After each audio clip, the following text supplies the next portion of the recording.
Vážení cestujúci, volám sa Zuzana Golianová a pri príležitosti Mesiaca knihy vám v nasledujúcej chvíli prečítam úryvok zo svojej zbierky poviedok Ako z cukru. Táto kniha je tiež súčasťou projektu Knihobežník. Home sweet home. Zostala doma. Tak to vyšlo. Nie, že by chcela, skôr šlo o nezávidenia hodný dôsledok situácie, v ktorej sa ocitla. Najprv si to užívala. Samozrejme v kombinácii s disciplínou jej vlastnou. Vstávala skoro ráno, ako by šla do roboty, iba že nešla. Umýla si vlasy, uvarila čaj, 3-krát pozdrav slnku, vaňa, raňajky, internet a postupne sa prehúpla k povinnostiam. Celý deň mala pod kontrolou, všetko ako má byť. Nekompromisný režim.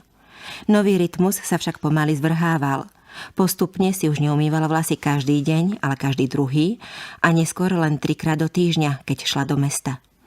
Do domáceho sa prezliekala až okolo obeda a neskôr sa pyžamo stalo domácim oblečením, čo skrývala pod županom aj sama pred sebou. Do pracovne už ani nechodievala. S laptopom sa len premávala medzi postelou a gaučom. Postupne boli dni kratšie a kratšie, k splnu bližšie a bližšie a stále sa dalo toho menej a menej stihnúť. Do mesiaca sa z nej stala odháňačka holubov.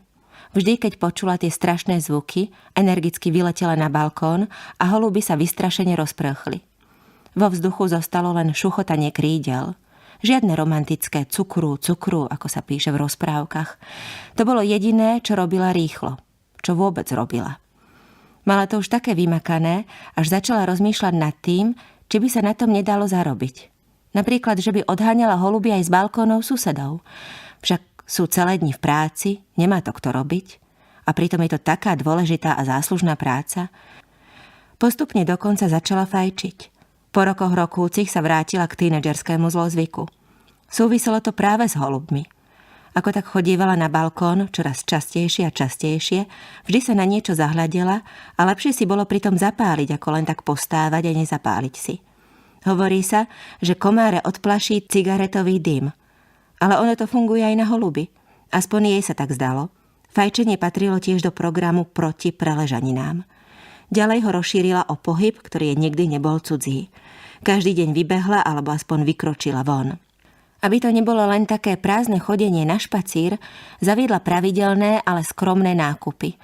Vrchol všetkého bolo, keď v dome niečo opravovali a na 3 dni ich odstavili od kúrenia aj od teplej vody. V decembri. Ešte len vtedy nabrala ilúzia chudery na dokonalosti. Je bez práce, bez peňazí, bez chlapa, tak na čo ešte aj kúriť alebo lehniť v horúcej vani.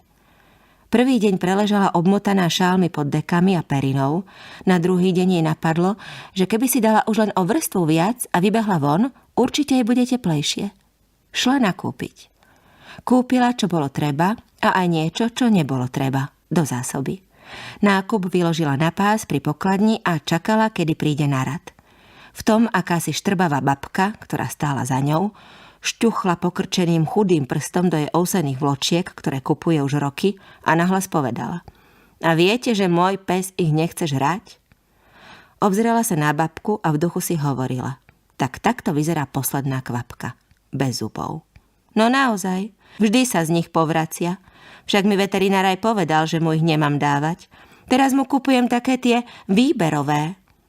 Pokračovala babka vo svojom monológu. Cítila sa pod psa. Mliečna dráha s výberovými vločkami sa aj načisto vzdialovala. Ďakujem za pozornosť a želám vám príjemnú cestu.